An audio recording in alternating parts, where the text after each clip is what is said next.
ছাত্র আন্দোলনের সংবাদ প্রকাশ করায় স্বৈরাচার শেখ হাসিনা সরকারের সাবেক তথ্য ও সম্প্রচার প্রতিমন্ত্রী মোহাম্মদ আলী আরাফাতের নির্দেশে দেশ টিভি সহ 4টি টিভি চ্যানেল সাময়িক বন্ধ করা হয়।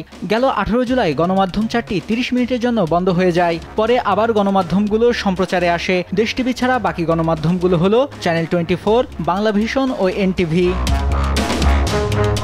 কোটা সংস্কার নিয়ে ছাত্র আন্দোলন 17 জুলাই সারা দেশে ছড়িয়ে পড়লে তা দমনের জন্য হাসিনা সরকার দমনপীড়ন শুরু করে। ওই দিন কয়েকজন ছাত্রের মৃত্যু হয়। পরদিন 18 জুলাইও সারা দেশ উত্তাল থাকে। সেদিন সরকারের দমনপীড়নের সংবাদ প্রকাশ করতে থাকে গণমাধ্যমগুলো, যা ভালোভাবে নেয়নি হাসিনা সরকার। সামাজিক যোগাযোগ মাধ্যমে দেশ টিভির নিউজ চ্যানেলের বেশ কিছু প্রতিবেদন ডিলিট করতে বাধ্য হয়।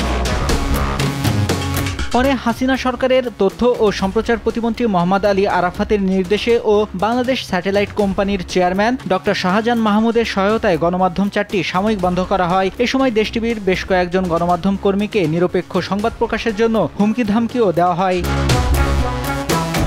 বেশ কিছু সূত্রে জানা গেছে, হাসিনা সরকারের তথ্য ও সম্প্রচার প্রতিমন্ত্রী মোহাম্মদ আলী আরাফাত ও বাংলাদেশ স্যাটেলাইট কোম্পানির চেয়ারম্যান ডক্টর শাহজাহান মাহমুদের কাজই ছিল সরকারের বিরুদ্ধে কোনো সংবাদ হলেই তা প্রতিহত করা। আরাফাতের আগের তথ্য ও সম্প্রচার মন্ত্রী ডক্টর হাসান মাহমুদও একই কাজ করতেন।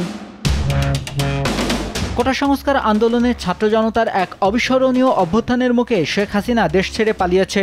সরকার পতনের পর তার আজ্ঞাবহ মন্ত্রী এমপিদের প্রায় সবাই গা ঢাকা দিয়েছেন। ইতিমধ্যে আওয়ামী লীগের মন্ত্রিসভার সদস্যদের অনেকে দেশত্যাগ করেছেন। তবে যারা দেশত্যাগ করতে পারেননি তাদের অনেকেই প্রাণ ভয়ে পালিয়ে বেড়াচ্ছেন। এদিকে পলায়নপর মন্ত্রী এমপিদের বেশ কয়েকজন সেনা হেফাজতে ক্যান্টনমেন্টে অবস্থান করছেন বলে জানা গেছে। এছাড়া মন্ত্রিসভার কয়েকজন সদস্য জীবনের নিরাপত্তা চেয়ে বিভিন্ন দূতাবাসে আশ্রয় চেয়েছেন এমন খবরও পাওয়া গেছে। এর আগে এমপি মন্ত্রীদের দেশত্যাগ ঠেকাতে দেশের সবকটি বিমানবন্দরে বিশেষ সতর্কতা জারি করা হয়। নিউজ ডেস্ক, দেশ টিভি।